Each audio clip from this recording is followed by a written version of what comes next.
Ok, pessoal, então hoje, na primeira aula, né, estudo 1, nós vamos trabalhar aí sobre a profissão de fé, né? Na verdade, esses primeiros temas, igual eu falei para vocês na semana passada, né, eles são mais básicos, né? São mais assuntos mais niveladores, né? E é para a gente ter algumas noções mais básicas mesmo. Acho que os conteúdos mais complexos estão mais para frente, né? Enquanto vai ser mais tranquilo, certo? Então eu vou fazer assim, como eu comentei com vocês, a minha ideia não é ficar lendo material e eu não vou ler o material, certo? Isso eu espero que vocês tenham feito ao longo da semana, né? A gente vai trabalhar as perguntas, certo? Então eu vou ler cada pergunta, quero que alguém leia, né, alguma resposta, né? Se você já tiver dúvida, você inclusive já pode mencionar a sua dúvida que você tem em relação à pergunta, que a partir disso a gente vai desenvolvendo aqui o nosso assunto, tá bom? Para começar, vocês tiveram dúvidas no texto em si? Algum aspecto do texto, alguma passagem bíblica que é citada? Vocês tiveram alguma dificuldade, algum entendimento que não ficou claro, que vocês queriam que explicasse, ou está tranquilo, de forma geral está tranquilo? Tranquilo? Ok. Então, pergunta 1. O que é profissão de fé?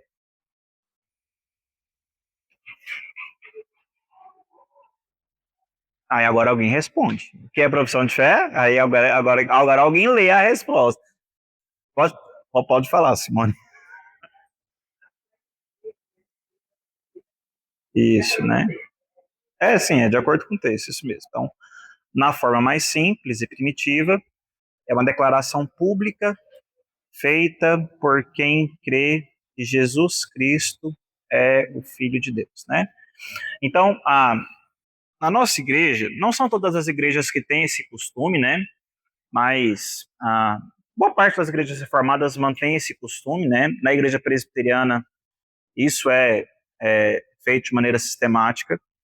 Nós cremos que existe a necessidade do fiel, de fato, ter essa postura de uma pública profissão de fé, que é uma postura pública.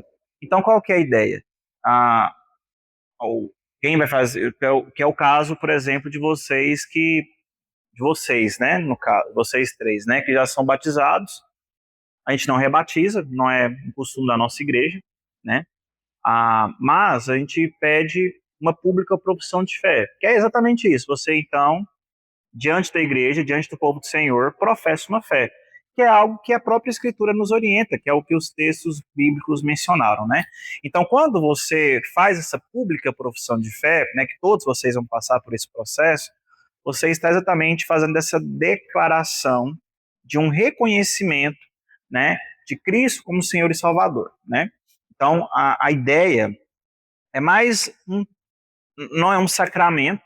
Sacramento é o batismo, como a gente vai ver lá para frente, mas é muito mais um posicionamento público. A gente entende que a Bíblia também exige de nós esse público posicionamento diante do povo do Senhor, né? Quem foi a primeira pessoa a fazer a profissão de fé em Jesus Cristo? Pedro, né? O apóstolo Pedro, né? Quando ele diz, né, tu és o Cristo, o Filho do Deus vivo, né? Eu lembro que na última turma, teve até alguém que, agora eu não vou lembrar, teve alguém que lembrou de uma outra passagem bíblica, né? Que tem um outro personagem bíblico, que inclusive é antes desse episódio de Pedro, né? Mas a ideia é porque Pedro ele faz de maneira né, não é um simples reconhecimento de que Jesus era um grande mestre, mas é essa ideia, né? Tu és o Cristo, o Filho de Deus vivo. O grande diferencial na afirmação de Pedro é exatamente essa. Ele não enxerga Cristo como muitos enxergavam, porque para muitos Cristo era de fato um grande mestre, era talvez um grande rabino, era assim que muitos judeus enxergavam Jesus, né? Mas Pedro, ele percebe Cristo para além do que uma simples função teológica, no sentido mais do que um simples mestre, percebe ele como de fato filho de Deus, né?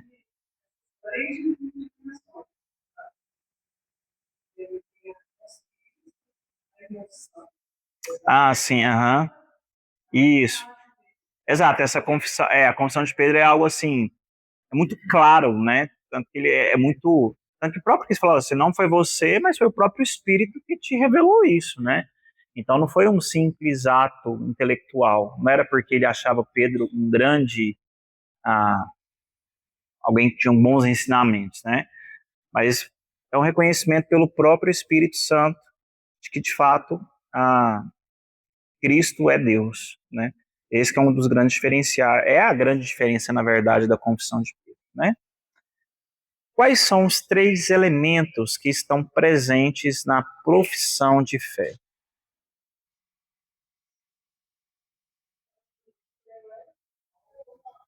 Não, vocês podem falar, gente. Precisa ter... Igual eu falei assim, gente, erra com convicção, não tem problema. Se você for errar, você erra com certeza. Pode, pode falar. A amigo também já mencionou, né? Exato, né? Eu vou caminhar, a gente vai tocar aqui na frente nesse aspecto, completar, né? A fé cristã é uma baseada, não é. Lucas declarou no prefácio do seu evangelho ter feito para que o leitor tenha registradas por ele. Tá. E o que é importante a gente entender nesse ponto aqui especificamente, né? É, quando a gente fala de uma pública profissão de fé em Cristo, nós entendemos que três aspectos eles estão envolvidos: o intelecto, as emoções e as volições, né? O que a gente coloca à vontade, né? É a mesma ideia, né?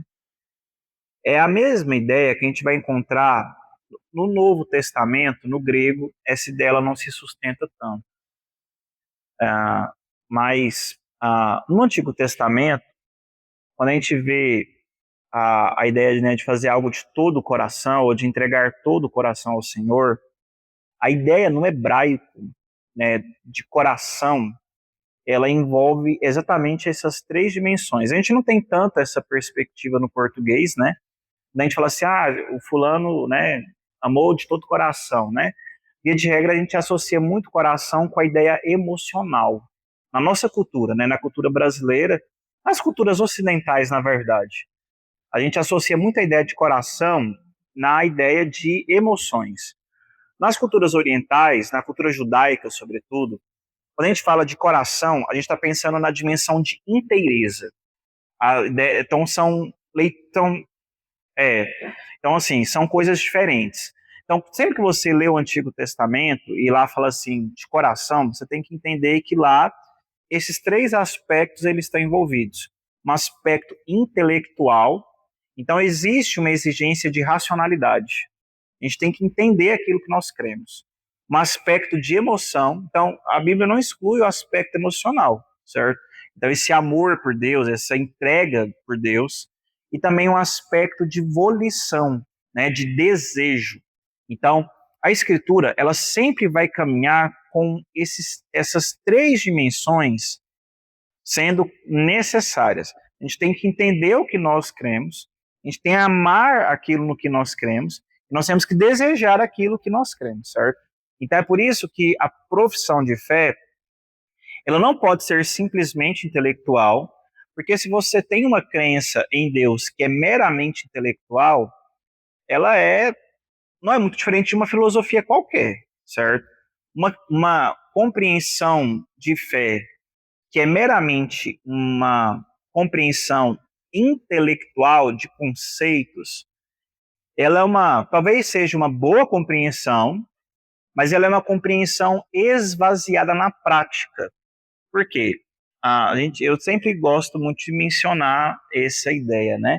Nós temos hoje muitos bons filósofos que usam muitos princípios bíblicos para defenderem muitas visões e muitos posicionamentos sociais, mas que são publicamente ateus ou são agnósticos. Né? O Leandro Carnal, o Pondé, eles são, talvez no cenário brasileiro, são os grandes nomes da filosofia, Você vê muito eles, às vezes, acho que é mais o Pondé que faz isso, né? Trazendo, às vezes, princípios cristãos para a argumentação, mas ele é um agnóstico. Ele não tem uma fé em Deus, mas ele usa o aspecto racional. Então, entenda, você ter uma racionalidade, você ter um conhecimento doutrinário, não te faz alguém que crê em Deus. Primeiro aspecto que a gente tem que entender é esse. A gente ter um bom conhecimento teológico é necessário. A gente ter uma boa base doutrinária é essencial. Mas isso não nos faz crentes. Primeira coisa que a gente tem que entender. Racionalidade não faz ninguém crente. Do outro extremo, a gente tem as emoções, que a gente, infelizmente, experiencia muito isso no meio neopentecostal brasileiro, né? Então, eu sei que não é o caso de nenhuma de vocês duas, né? Você é presbiteriana, né? E você veio de um contexto católico, então você não experienciou esse cenário. Não sei se vocês experienciaram isso, né? Mas no ambiente, por exemplo, neopentecostal, a gente vê muito esse enfoque na emoção.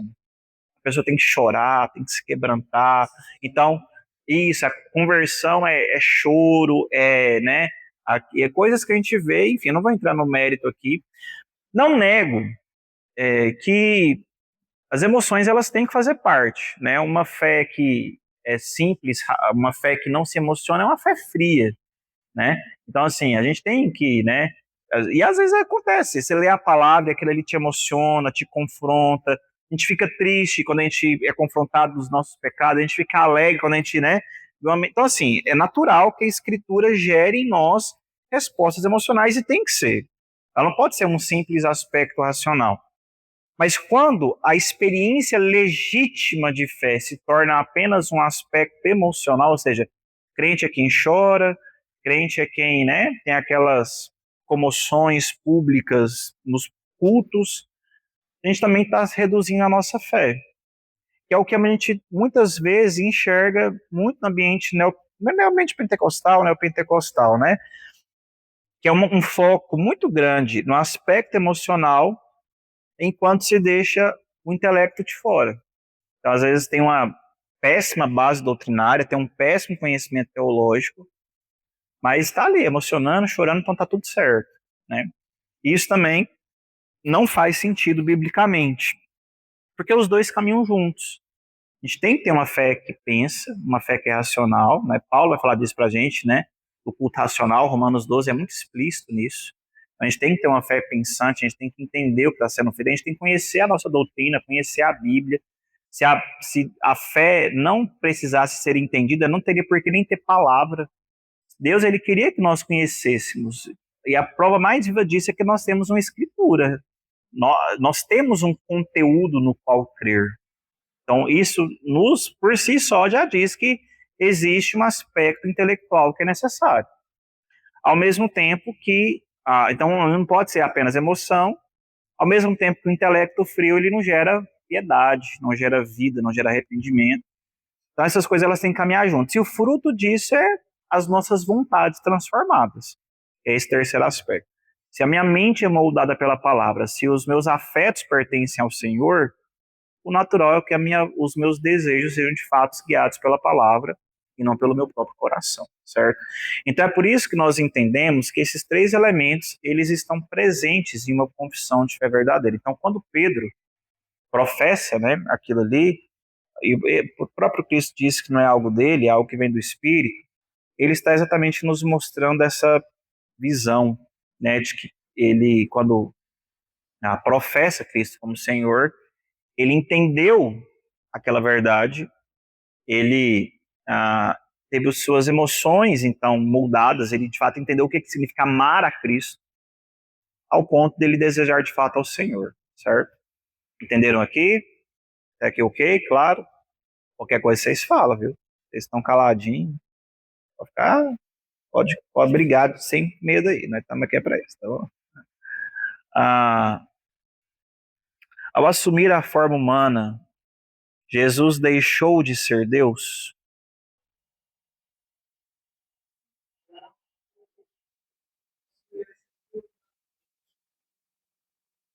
Isso, né? Isso. Então, a gente não vai aprofundar tanto nisso, Não, e é uma briga teológica muito grande, não é o foco nosso aqui hoje, mas de forma bem resumida, né, a gente entende que Cristo, ao se encarnar, ele não deixa de ser Deus, né? A Bíblia fala para nós que ele se esvazia, né, da, da sua glória, né? Essa kenosis, né, que a gente chama na teologia, né? A ideia de kenosis é essa, né? Esse esvaziar. Né? Então, Cristo, quando ele assume forma humana, ele se esvazia da sua glória. Mas Cristo se esvaziar da sua glória não é ele deixar de ser Deus, né? A ideia é que por um tempo, ou seja, no tempo da encarnação, ele abre mão das suas prerrogativas para se fazer como um de nós. Mas ele continua sendo 100% Deus, né?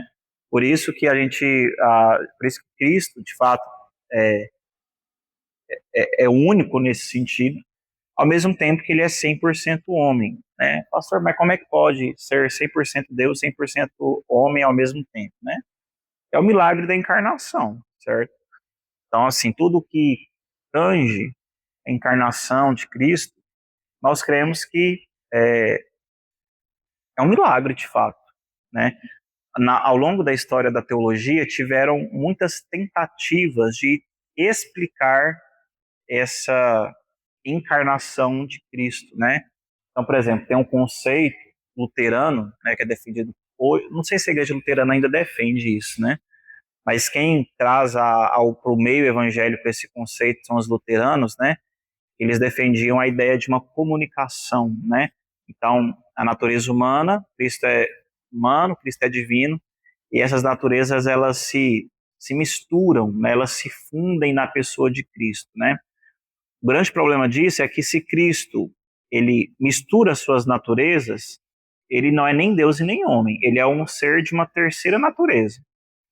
Então a gente entende que e isso é um problema para a redenção, como a gente vai ver lá para frente, porque se Cristo ele não é 100% homem, ele não é o suficiente para expiar os nossos pecados, então ele se torna insuficiente para a redenção.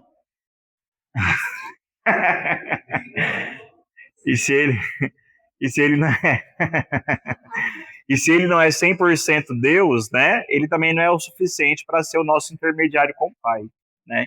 Então assim, teologicamente, Cristo tem que ser 100% homem para nos representar. Ele tem que ser 100% Deus para nos religar com o Pai. Essas naturezas não podem se comunicar, porque senão nós temos um ser de uma outra natureza, que não é nem homem nem Deus. E, pastor, como é que pode isso? Meu irmão, milagre. Assim, qualquer tentativa que eu te explicar isso, e basta vocês verem ao longo da história da igreja cristã o tanto de heresia que surgiu por causa disso, certo? E o tanto de heresia que até hoje é defendida nesse sentido. Então a gente entende que é o milagre da encarnação, certo? É algo único na história, apenas Cristo experimenta isso, e a gente defende que de fato é um milagre, onde ele mantém perfeitamente a sua natureza humana, perfeitamente a sua natureza divina, elas não se comunicam, ao mesmo tempo que ele é esses dois em um ao mesmo tempo, de maneira soberana e milagrosa. Milagre da encarnação, certo? Ok? Para que Jesus morreu pregado em uma cruz?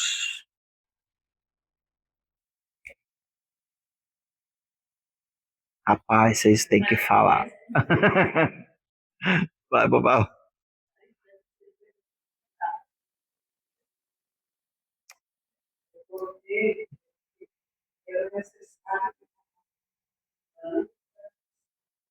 Isso.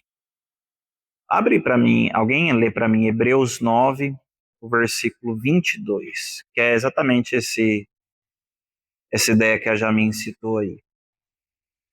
Hebreus 9, 22.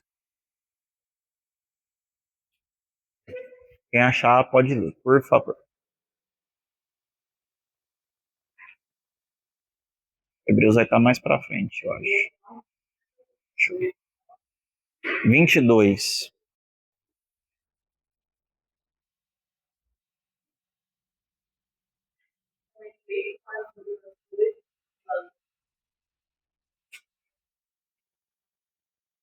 Exatamente. A sua resposta, Simone, não é que ela está errada, é que ela está incompleta, na verdade. Porque qual que é, por exemplo, olha, se a gente crê que Deus é soberano, e nós cremos nisso, né, Deus é soberano, o homem pecou contra Deus, então é necessário que exista uma reconciliação. Por que que Deus simplesmente não diz assim, olha, não, o homem pecou, mas vocês estão perdoados? Por que que Deus não faz simplesmente isso? Assim, não, vocês pecaram, mas tá tudo certo, eu vou perdoar vocês. Por que que Deus não faz isso? Por que que ele simplesmente não declara? Por que que é necessário Jesus vir ao mundo, ser humilhado, morrer numa cruz? Por que que Deus não poderia simplesmente dizer, olha, vocês estão perdoados e é isso? O texto que você leu dá uma pista. O Antigo Testamento é a principal pista, na verdade, né? Que o Hebreus aí está citando o Antigo Testamento. Porque olha só, a, nós temos que entender que Deus, quando ele cria o homem, ele dá os termos do pacto que ele faz com Adão.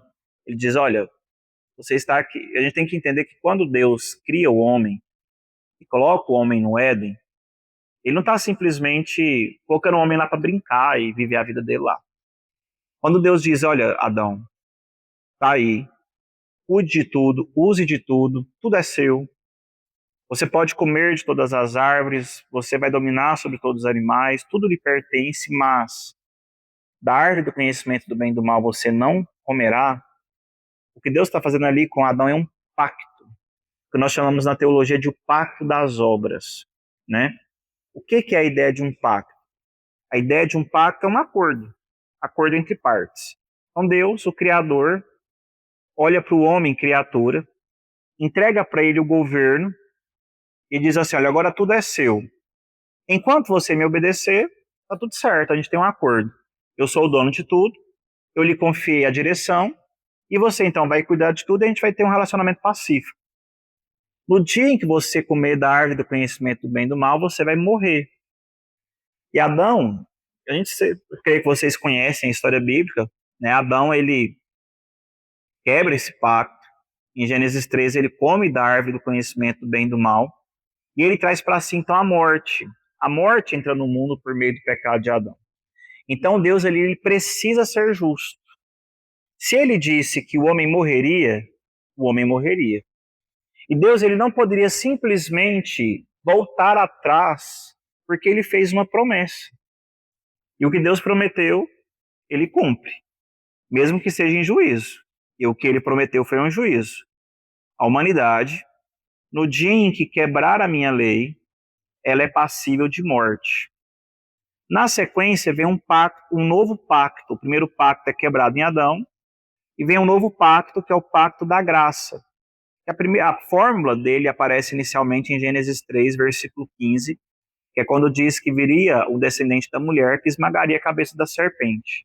É o que a gente chama de proto-evangelho. A primeira promessa da vitória sobre Satanás. Gênesis 3, no versículo 15. A promessa de alguém que esmagaria a cabeça da serpente. Mas ele diz, mas nesse esmagar, ele vai ser ferido.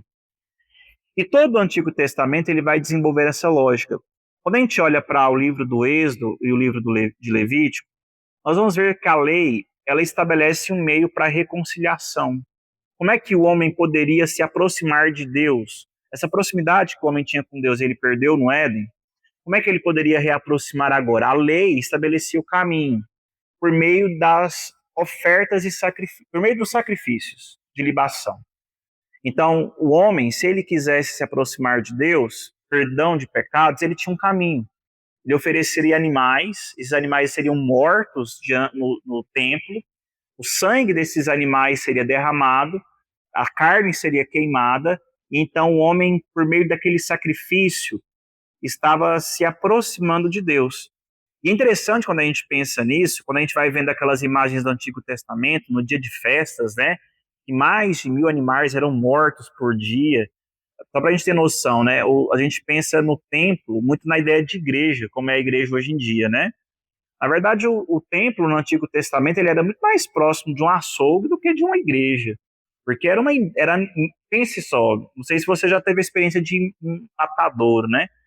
Pensa cerca de 1.000 animais sendo mortos por dia na mão, sangue de 1.000 carneiros sendo derramados, carcaças sendo queimadas.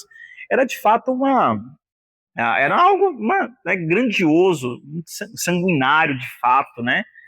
Então, assim, e todo esse sistema do Antigo Testamento apontava para uma mesma direção. O homem se rebelou contra Deus. A rebelião produz morte. E só existe um jeito: alguém tem que morrer. O homem morreu espiritualmente no dia que ele peca. Os sacrifícios eram sangue sendo derramado para que pudesse ter reconciliação. E Cristo ele faz a mesma coisa. Por isso que Hebreus diz, sem derramamento de sangue não há remissão. O próprio Deus estabeleceu isso, certo? Se vocês se rebelarem contra mim, a morte vai se tornar uma realidade. Ela se torna. Deus ele usa a morte, mas ele diz, pode haver agora um substituto. Não precisa você morrer para você ser reconciliado comigo. Um animal poderia substituir o homem, mas qual que é o problema? Bode nos representa? Você acha que um cabrito é o suficiente para representar um ser humano? Não, é um animal. Por isso que o sacrifício ele precisava ser repetido ano após ano. Por quê? Porque aquilo ali era um paliativo, mas não era definitivo, porque não era suficiente.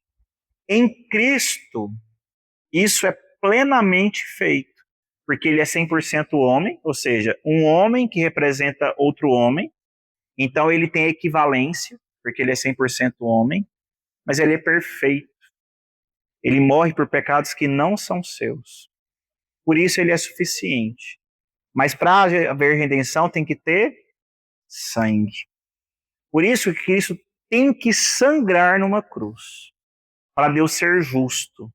Porque se Deus simplesmente dissesse, não, tá tudo certo, tá tudo perdoado, ele ia quebrar a sua própria promessa. Ele ia quebrar a sua própria aliança, e Deus não quebra as suas próprias alianças. Então, para Deus ser justo e manter viva a sua aliança, alguém tem que morrer. E ele escolhe o seu próprio filho para morrer, certo? É por isso que Hebreus diz, sem derramamento de sangue, não tem remissão de pecados. Então, por que Jesus morreu? Porque tem que ter sangue para haver redenção. O Antigo Testamento nos mostra isso por meio do templo. Cristo nos mostra isso por meio da cruz. Certo? Entendido aqui? Ok? Ok. Ponto 7. A experiência de conversão de uma pessoa pode ser medida por suas emoções. E aí, a pessoa se converteu, ela nem chorou, mas falou que está convertida. Como é que é esse negócio aí? Esse trem tá certo? Pode falar, gente. Vocês estão. Erra com convicção, gente. Vamos lá. Tem medo, não. Fala, pode falar. Hã? Não, gente, vocês têm que falar. O negócio aqui é vocês falar, porque senão não vai render, não flui, não. Não, você não tem como medir, exatamente. Tá vendo? Tá certo, exatamente. Então, assim, não. Cada um reage de forma diferente diante de uma mesma situação, certo? Então, e por que que, igual eu falei, é importante porque eu não sei qual que é exatamente o contexto, né, do qual vocês vieram, mas por vezes esse aspecto emocional ele é muito usado como medida. Então, assim, quando existe, né, quebrantamento, choro e tal, não vou nem dizer que é um quebrantamento, né, mas quando existe uma emoção e tal, às vezes isso é enxergado como uma genuína espiritualidade, né? Aí às vezes a gente vê assim pessoas que às vezes são pacatas, né? Talvez uma pessoa assim que não se... E igual eu falei, mas eu não tenho... Eu, particularmente, não tenho dificuldade nenhuma com a pessoa vir para a igreja. Eu já vi isso acontecer e eu acho é bonito, inclusive, né? As pessoas vêm para a igreja, às vezes chora, né, se emociona com a pregação, ou se alegra, eu não tenho problema nenhum, não tenho dificuldade nenhuma com isso. O meu grande problema é quando a gente usa isso aí como critério. Não é errado você se emocionar. Às vezes você está passando por um momento difícil, a palavra falou com você e você chorou. Não tem problema. Eu não vi isso, não é.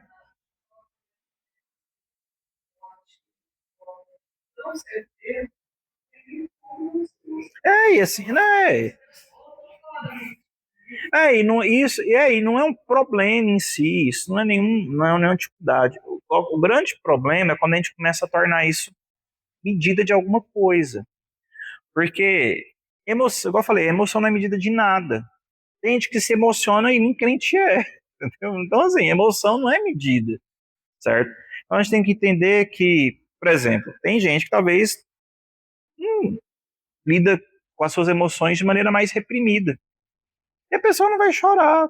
Ela entendeu, ela por dentro ela está emocionada, mas ela não vai, ela não vai externalizar isso, certo? Isso não é necessariamente um problema, certo?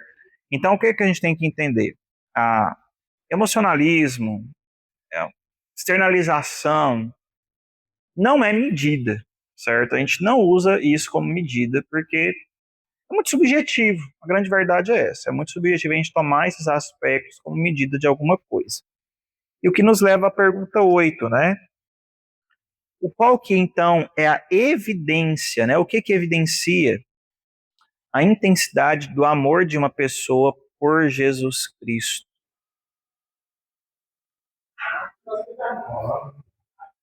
Exato, palavras e atos, né? Quer ver? Alguém lê para mim Mateus 7, Evangelho de Mateus 7, do 15 ao 23. Mateus 7, do 15 até o 23. Pode ler. Mateus 7, do 15 ao 23.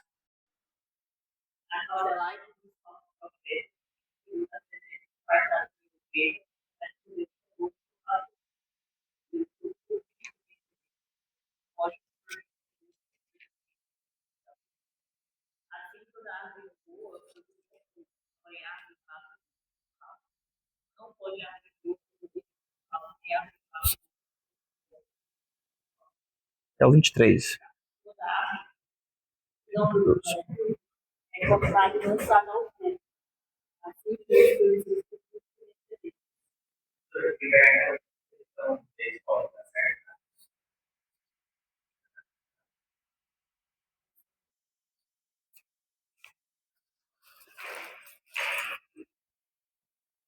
É uma dessas duas aí. Pode continuar.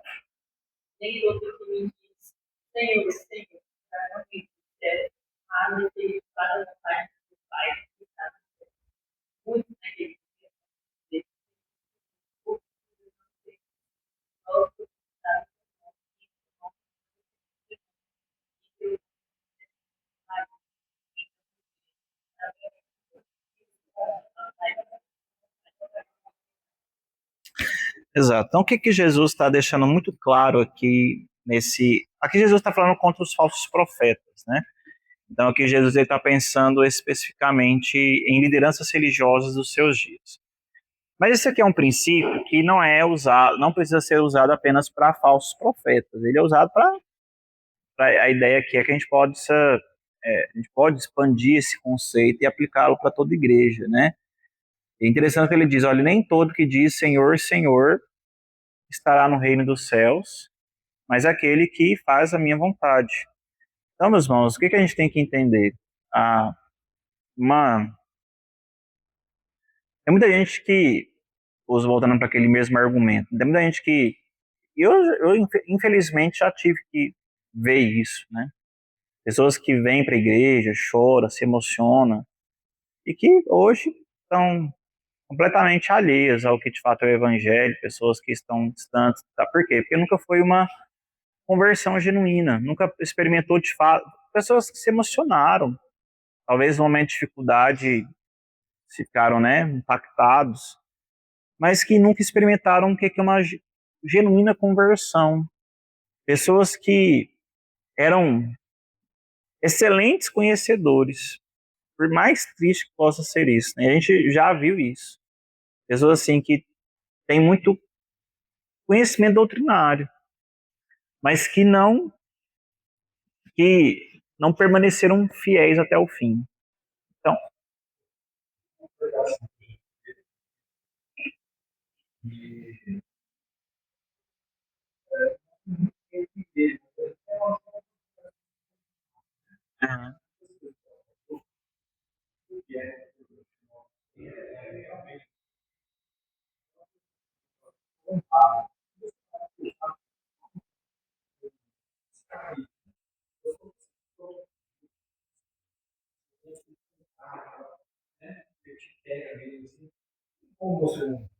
uhum,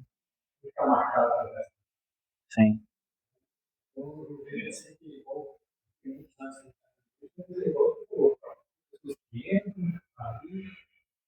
Isso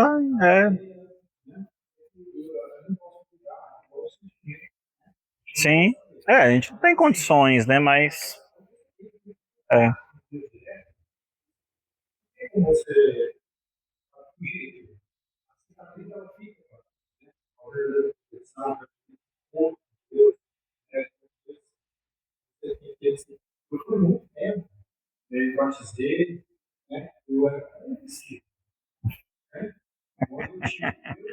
eu gosto dessa ideia do convencido do convertido.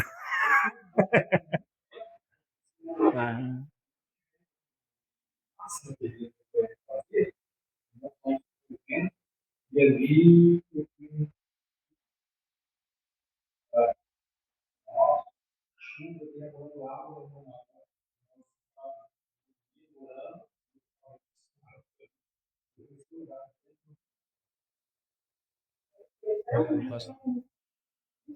Os irmãos presos e eu chorava na BR.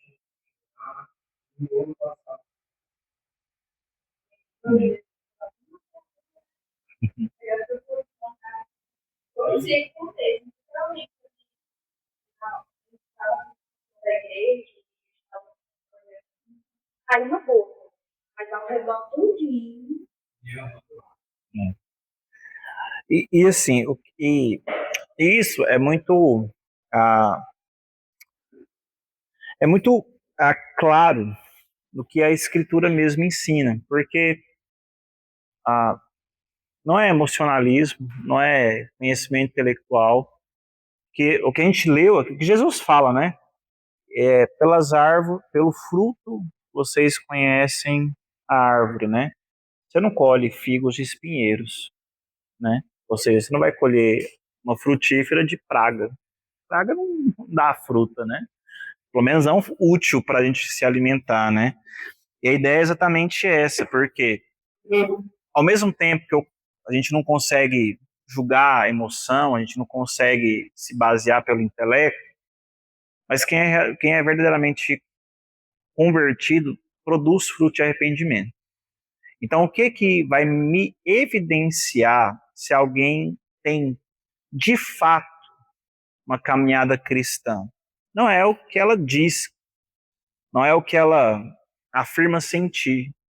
Porque o que ela sente, o que ela diz, às vezes não tem, né? Não que não seja útil, talvez, mas enfim, não quer dizer também grandes coisas. O que de fato nos dá uma evidência é de fato a forma que se vive, certo? A forma que se vive, a forma que se posiciona, que se relaciona.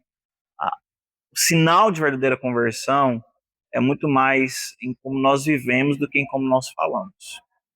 É isso que Jesus está falando aqui em outras palavras. Olha, só os profetas falam muitas coisas, mas não tem fruto em nada.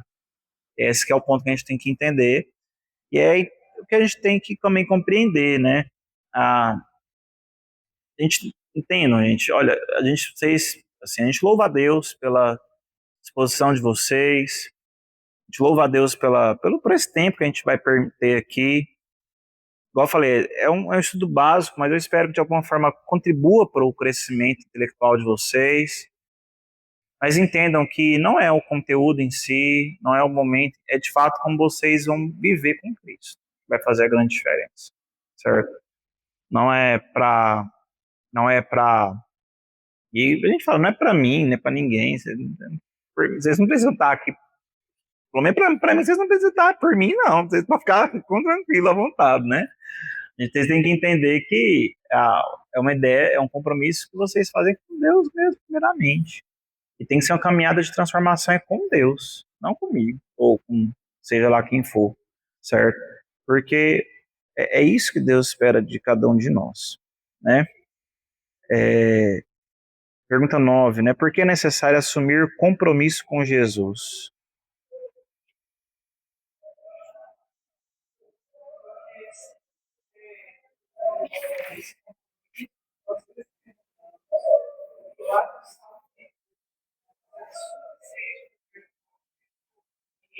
Exato, né? O que a gente tem que entender é uma tendência que a gente às vezes observa muito nas igrejas. Não, eu creio em Cristo, mas eu creio em Cristo do meu jeito, né? Assim, eu creio em Cristo lá na minha casa, eu creio em Cristo aos meus moldes. Gente, o que que nós, lógico, a gente sabe que pensando em igreja, né? Não existe igreja perfeita, não existe igreja santa. Igreja santa vai ser só a igreja no céu, não tem nenhuma ilusão disso. Mas o que vocês têm que entender é que, como crentes, é necessário assumir um compromisso com Cristo. Não faz sentido nenhum nós dizermos, eu creio em Cristo, mas a gente não tem um compromisso com aquele que nós dizemos crer. Que é o que muitas vezes a gente observa nos nossos dias. Pessoas que assim, olha, não, eu creio em Jesus.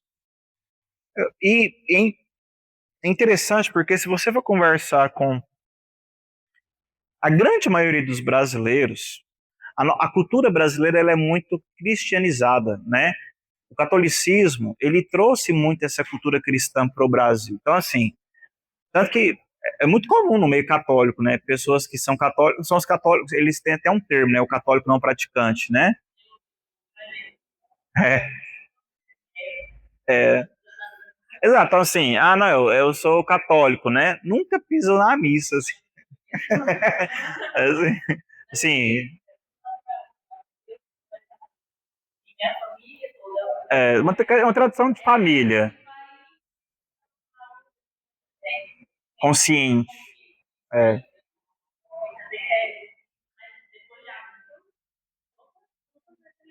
é. Então, assim, por exemplo, a cultura brasileira ela é muito marcada por isso. Então, agora falou assim, foi lá, fez, né, batizou, né, aí fez a catequese, e é isso, né, e assim, aparece, vai lá em dia de missa de sétimo dia, de dia de casamento, e de vez em quando aparece no outro trem lá, é isso, né. A boa parte dos católicos são assim, né.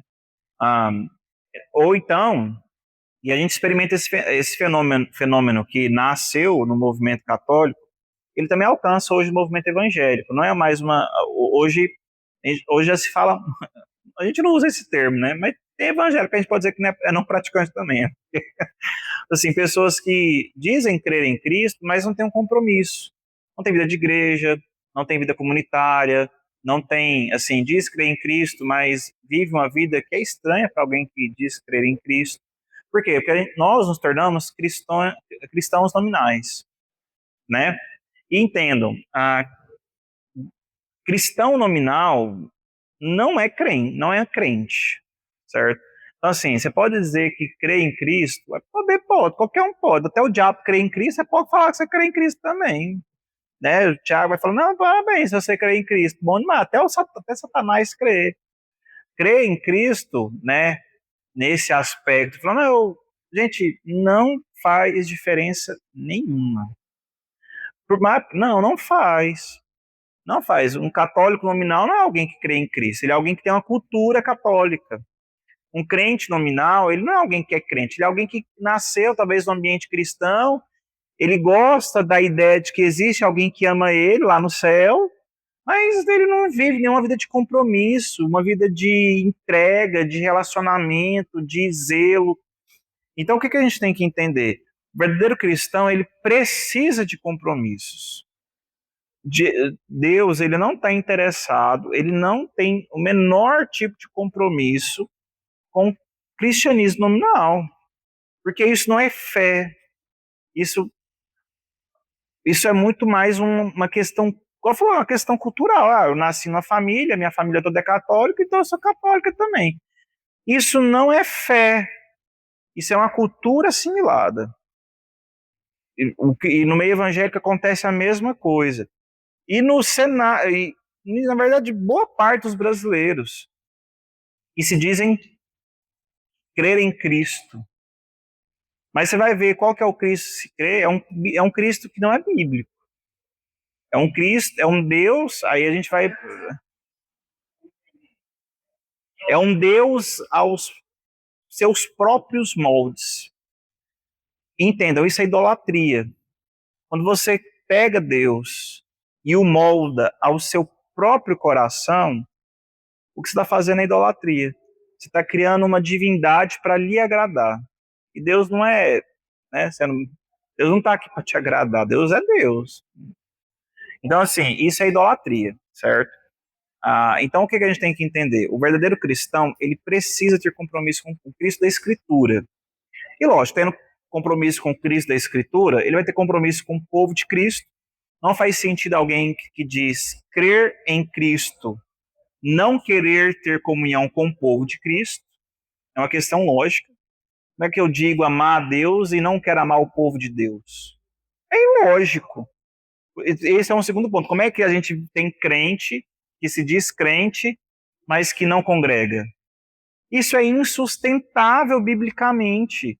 Como é que alguém que diz amar o povo de Deus não quer estar no meio do... Assim, né? Como é que alguém que diz amar a Deus não quer estar no meio do povo de Deus? Fala assim, não, é que igreja é complicada, todo mundo lá dentro é falso, né? Todo mundo lá é hipócrita.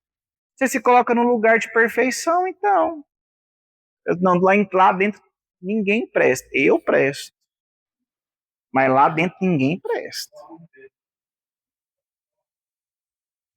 Aí, né, meu irmão, é pior.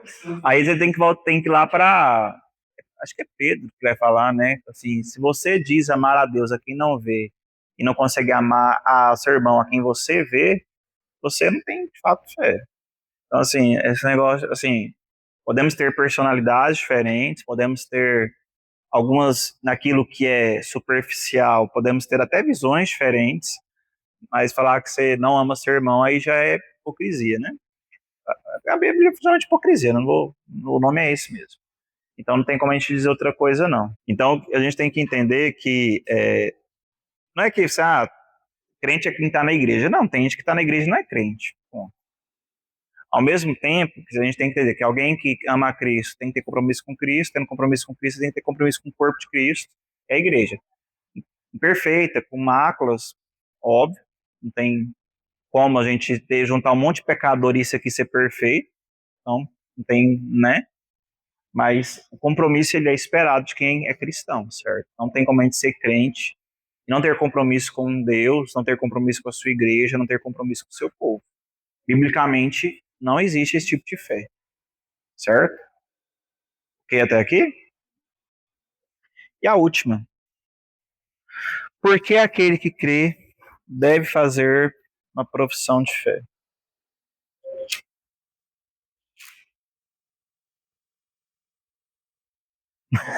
Você, rapaz, vocês tem que falar.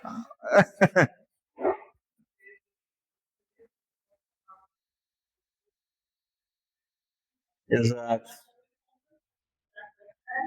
exato. Mateus, vamos abrir para quem tiver. Isso. Mateus 10. Mateus 10, os versículos 32 e 33. Portanto, todo aquele que me confessar diante dos homens, também eu confessarei diante de meu Pai que está nos céus. Mas aquele que me negar diante dos homens, também eu negarei diante do meu Pai que está nos céus. Então Jesus aqui ele é bem claro, né, nesse sentido, né, dessa profissão, desse posicionamento público, né, como a gente já colocou. Então a gente entende que é parte, né? Entendam, profissão de fé não é simplesmente assim, a gente faz isso, né, como uma forma simbólica de ingressar na igreja, mas isso aqui também faz parte do testemunho de vocês, certo? Quando Jesus diz isso aqui, desse posicionamento público, não é apenas diante da igreja, né, diante dos homens, ou seja, a ideia de manter uma postura cristã mesmo fora da igreja, né? E é importante que vocês entendam isso, né? Como crentes, vocês carregam o nome de Cristo, né? Existe muita, quando a gente vai interpretar os mandamentos, né? Quando a gente vai falar assim, não tomar o nome de Deus em vão, né? Existe muitas leituras erradas, né? Pelo menos eu vejo como erradas. O que significa tomar o nome de Deus em vão, né? As pessoas falam assim, não pode. Os judeus interpretaram isso literalmente, né? Não podia nem escrever Yahvé, né? O tetragrama, né? Tanto que a gente vê em alguns textos usando muito Adonai, né? Para não usar o tetragrama. Às vezes as pessoas falam assim, sai falando meu Deus aí, né? Tá quebrando o mandamento e tal. Pô, a gente não pode banalizar, não pode simplesmente banalizar essas coisas. A joia? Do lado. Isso, a próxima sala. Por nada. Então, assim, a gente não pode, logicamente, banalizar essas questões, né? Mas a ideia principal de tomar o nome de Deus em vão é a ideia de você carregar o nome e envergonhá-lo. Então, a principal forma da gente quebrar o mandamento é exatamente eu sou crente. Então, você toma sobre si o nome de Cristo, né? No caso de Israel, era tomar o nome de Deus, né? Era o povo de Deus, então era tomar o nome de Deus. A gente expande essa ideia para Cristo também, né? Então, eu tomo sobre mim o nome de Cristo, mas a vida que eu vivo não é condizente com o Cristo que eu professo. Então, eu estou tomando o nome de Deus em vão. Isso é tomar o nome de Deus em vão. Eu estou dizendo que eu creio algo, eu estou dizendo que eu vivo segundo algo, mas o meu testemunho público envergonha Cristo. O meu testemunho público mancha o nome da igreja de Cristo. Isso é tomar o nome de Deus em vão, certo? Então, que é exatamente a ideia que Cristo está tratando aqui também é essa, né? Então, publicamente a gente tem que ter essa noção, né? Nós carregamos o nome de Cristo sobre nossas vidas, né? Então, aquilo que a gente faz, né, como crente, mas também o que a gente faz como profissional, o que a gente faz como, né, pai, como mãe, né, como na escola, no trabalho, enfim, em qualquer lugar que a gente estiver, a gente está levando o nome de Cristo. Se a gente honra o nome de Cristo, o nome de Cristo é glorificado, né? Se a gente mancha o nome de Cristo é envergonhado, a gente assim envergonha a Deus, né? Que a gente possa ter esse cuidado e esse zelo de não tomar o nome de Deus em vão, de não manchar o nome que nós carregamos, mas que possamos honrar o testemunho público que nós devemos dar, né, diante desse mundo. Ok? Vocês têm alguma outra questão, algum comentário, dúvida? Não? Ok, então vamos orar. Vai ficar ruim, ruim não, né, mas assim,